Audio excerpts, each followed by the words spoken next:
All right, in this video we're going to quickly go over taxes and payment processing.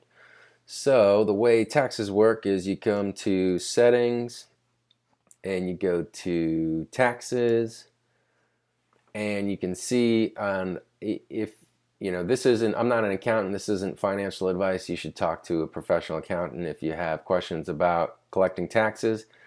But you can see here in Shopify they have settings for tax regions, United States, and the rest of the world if you need to collect taxes in some other country for some reason. But I'm in the United States, so I'm going to click edit here.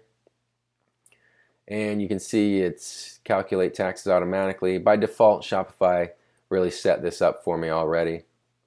Depending on where you are, they might do it differently.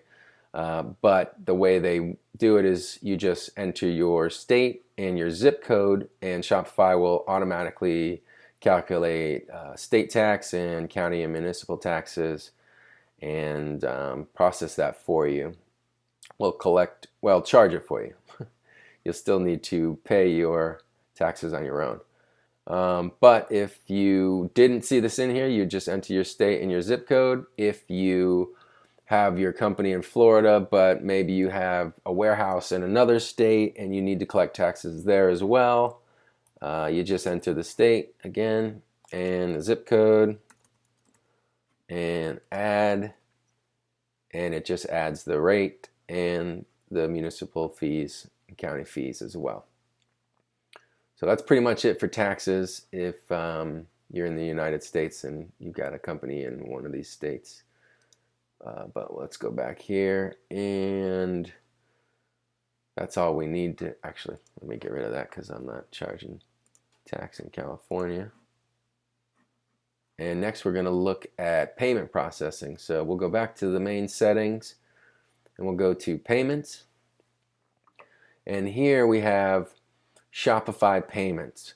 So Shopify basically acts as your merchant account. In the past, you used to have to get another merchant account through a bank or something like that and attach it to your store, and it was a huge nightmare. You don't have to do that anymore. Shopify acts as your merchant account, and they charge you 2.9% plus 30 cents on each transaction, which is industry standard.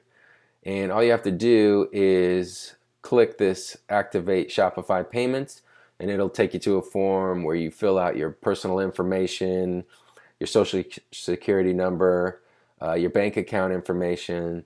And it'll verify who you are, and then when it processes payments, it will send the payouts to the bank info that you set in there.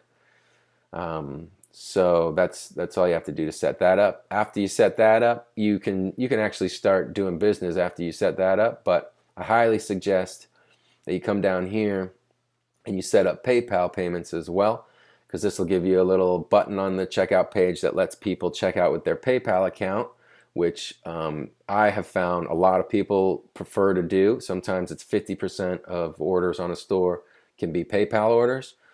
So I definitely would recommend giving this the option to your visitors. And all you have to do is sign up for a PayPal account, come back here and click this button, and you basically just enter your PayPal email address, and that'll set that up for you. No additional charges if you have Shopify payments already set up as well. So do these both together and you'll be all set. There's also Amazon payments that's available if you want to offer that so that people can shop or check out with their Amazon account. Now that's usually a lot less percentage, but maybe your customer base is different. Then there's some other payment options that aren't really necessary. One thing you want to make sure is you've got this automatically capture payments checked, and that'll process the payment as soon as people check out. If for some reason you wanted to just collect their payment information so you can process it at a later time, you could do it manually, but normally automatically is what most people want. And that wraps up our taxes and our payment processing. And I'll see you in the next video.